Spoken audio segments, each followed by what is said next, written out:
সকল জল্পনা কল্পনার অবসান ঘটিয়ে সিলেট-৪ আসনে আরিফুল হক চৌধুরীকে সমর্থন জানিয়ে ধানের শীষের প্রার্থীকে বিজয়ী করতে ঐক্যবদ্ধভাবে কাজ করার ঘোষণা দিলেন গোয়াইনঘাট উপজেলার সাবেক চেয়ারম্যান এবং সিলেট-৪ আসনের বিএনপির মনোনয়ন প্রত্যাশী আব্দুল হাকিম চৌধুরী।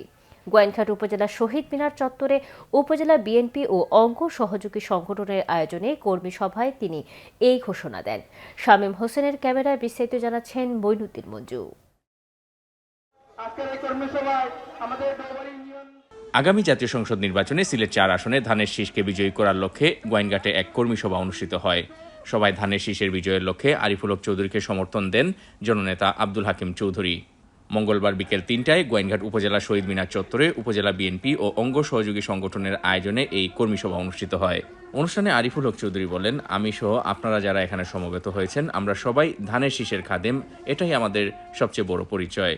মনোনয়ন বঞ্চিত সকলেই বিএনপির যোগ্য পদপ্রার্থী উল্লেখ করে বলেন তিনি, তারা আমার ভাই, আমার এই মনোনয়ন শুধু আমার নয়, এটা তাদের এবং আমাদের সবার। দোয়া করবা আল্লাহ তাআলা যেন আমাদের মধ্যে ঐক্য, আমাদের মধ্যে সততা, আমাদের মধ্যে নিষ্ঠা এবং এই এলাকার মানুষের সামগ্রিক উন্নয়নে আল্লাহ তাআলা যেন আমাদের তৌফিক দেন। আমরা সবাই মিলে কিন্তু ঐক্যবদ্ধ, আমাদের মধ্যে কোনো বিভেদ নাই। বিএনপি এক পরিবারের সদস্য হিসাবে আমরা একযোগে কাজ করবো ইনশাআল্লাহ। অনুষ্ঠানের প্রধান বক্তা গোয়াইনঘাট উপজেলার সাবেক উপজেলা চেয়ারম্যান আব্দুল হাকিম চৌধুরী বলেন, আমিও সিলেট-৪ আসনে ধানের শীষের মনোনয়ন প্রত্যাশী ছিলাম, কিন্তু দল আরিফুল হক চৌধুরীকে ধানের শীষের মনোনয়ন দিয়েছে। যেহেতু দলের ঊর্ধ্বে কোনো ব্যক্তি নয়, তাই আমরা সবাই ধানের শীষের বিজয় নিশ্চিত করতে আরিফুল হক চৌধুরী তথা ধানের শীষের সমর্থনে ঐক্যবদ্ধ।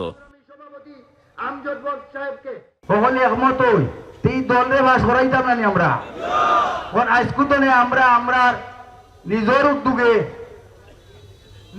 উদ্যোগে আমরা দানের শীষের কাম হলে করবনি।